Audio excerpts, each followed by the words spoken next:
Good afternoon, good evening, good morning, wherever you are in the world. London of News, a brief introduction. I'll keep this short. I will come back later on after the first clip. Steve Price with Charlie Bazzino. Charlie Bazzino is a former detective and a really good one at that. He explains what's actually happening with the commissioners, the police here, in very simplistic form. And after that, I will step in and give you some information how the government, the so-called government, cannot sack. Okay, let's go and have a look at Steve Price and Charlie Pizzino. Price with you in the middle of a crime wave in Victoria that's I don't think's ever been seen before. Two of the most senior police have been pushed out by the state government of Premier Jacinta Allen. Now, incredibly, senior politicians, including including Jacinta Allen, dumped the Chief Commissioner Shane Patton a week ago. We were on air when that happened. Now, today, without even giving him the courtesy of talking to him, Patton was out the door. That's appalling in my view.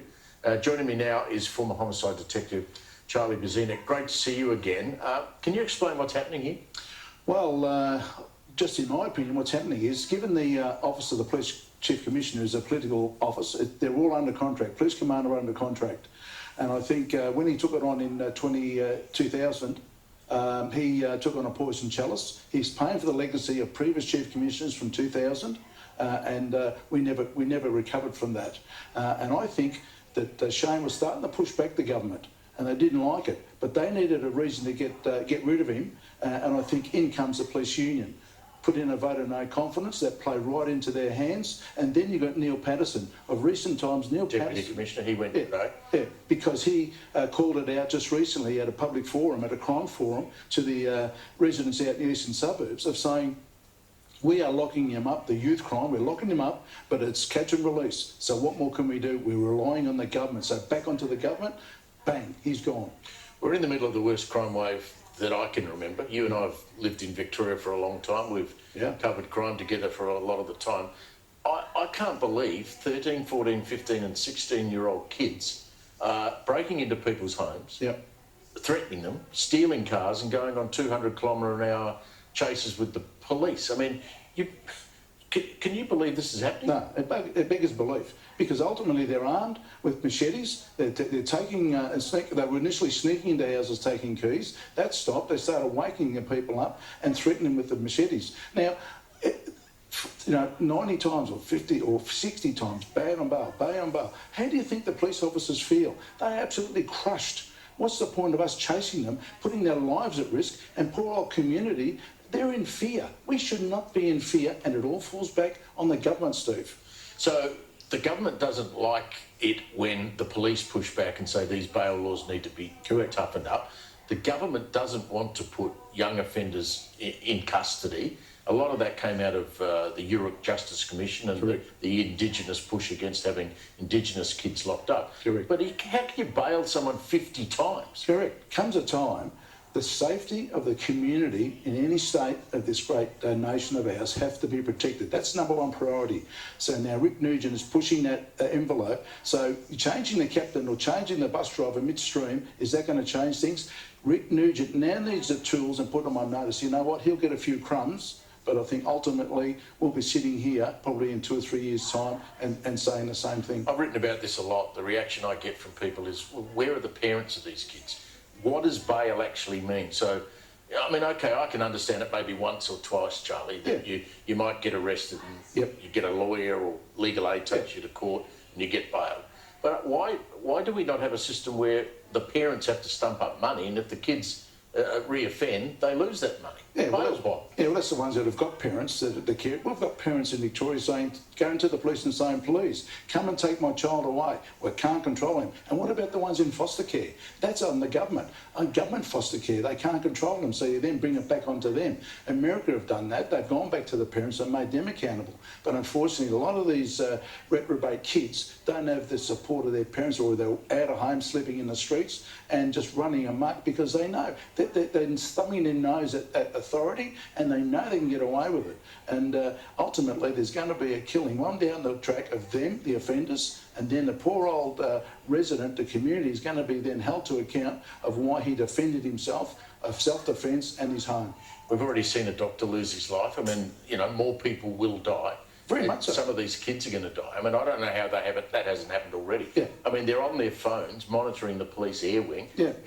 deliberately getting chased through the streets. Someone's going to T-bone a car and kill a mother and a couple of kids. Yeah. Is that what it's going to take before the Victorian government actually says, right, we've got a big problem here and we've got to fix it? I mean, how do they have that huge problem and then they get rid of the two most senior police officers they have? Absolutely, because they're not pulling their string. They're not singing the same tune out of the same in-book as the government. Now, Shane Patton, he put together the Lunar Task Force for the tobacco wars. He put together Viber. That's another problem. Correct. The tobacco shop torched every night. Yeah, well, now they reckon there might be a lull in it because the Punisher just got murdered, but I don't believe so. So Shane Patton is throwing the resources out of what little resources he has. And this system of now Rick Nugent has said, well, I want to target the safety of the community and look at my police recruitment. It ain't going to happen.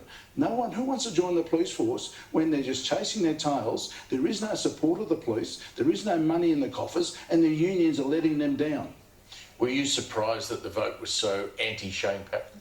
I was, but I think what has the police union told these members? It seems the on-the-road police officers, you know this better than me, feel that they're not being supported from above, but really above's not being supported by the government. That's right. I'd be interested to know, what did the police association tell these members? Did they tell them about the consequences of making a no confidence vote? It's going to cost a career, lifetime police officer his job. He's out there doing the best as he can, and I think he was pushing back and they needed to get rid of him, and that's a prime example with Neil Patterson too. If you were sitting in the homicide room today and you heard that the commissioner had been sacked and neither the Premier or the police minister had the guts to actually face him face to face and say, we're not going to renew your contract another 5 years, what would you blokes be saying? Yeah, well, we're just saying, well, we're in turmoil. Apart from, I've already sent Shane a supportive email when I heard, because he's been very supportive of my actions in relation to what I'm doing privately now with a number of unsolved cases.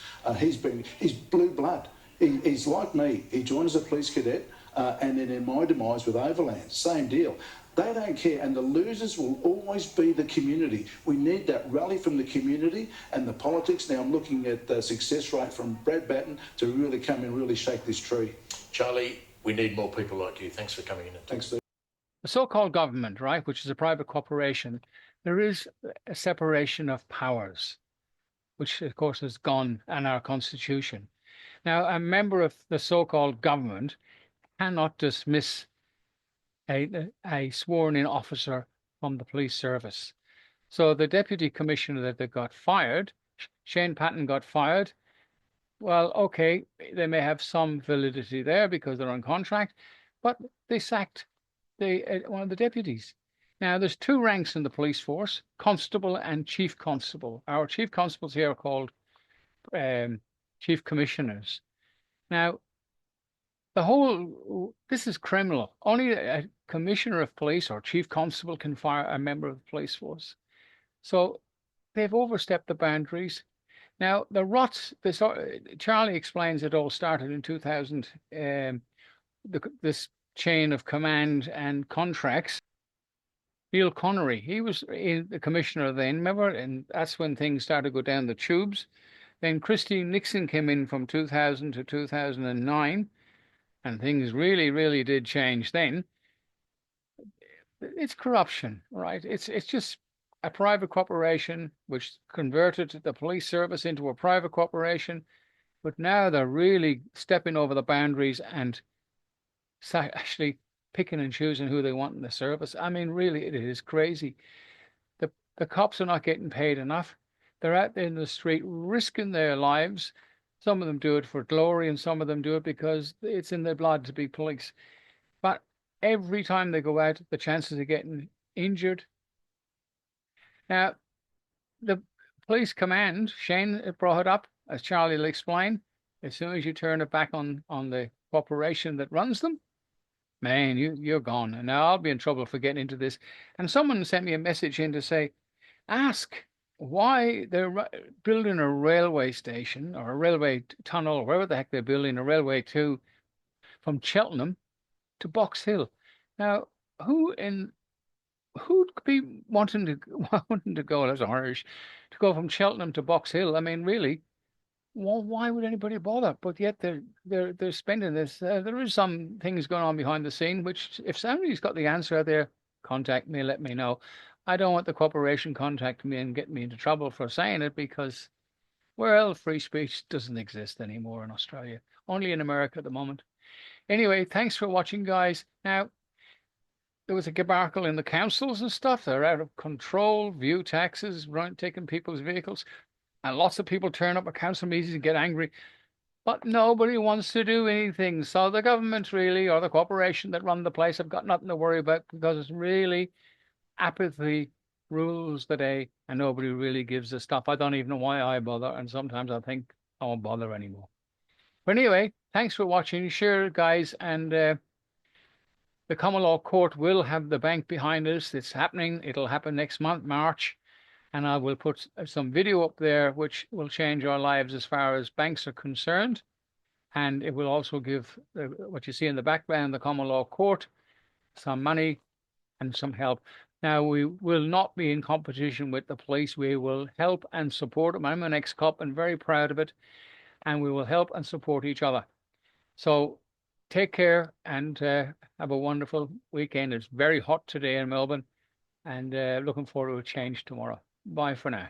Sutton has run from cameras after facing the Supreme Court as part of the lawsuit brought on by iCook Foods. Lawyers for the business say the former chief health officer illegally ordered its closure following the death of a woman from listeria. Reid Butler was in court. He's no stranger to facing questions, but now they're coming from lawyers in the Supreme Court. The former chief health officer, keen to avoid cameras after taking the stand, accused of unlawfully shutting down a Dandenong South catering business in 2019. The closure followed the listeria death of an elderly woman who ate a sandwich prepared in the iCook Foods kitchen. Lawyers for owner Ian Cook argue Sutton acted outside his powers and prematurely without having all the test results. Why were you satisfied, notwithstanding the absence of the results?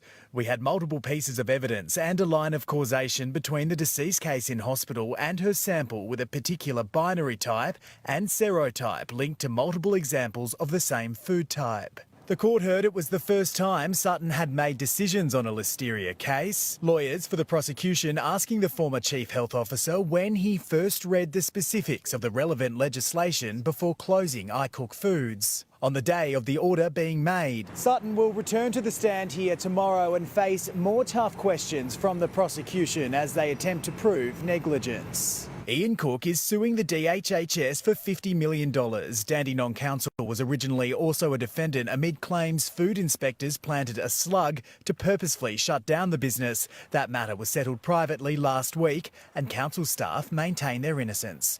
Reid Butler, 9 News.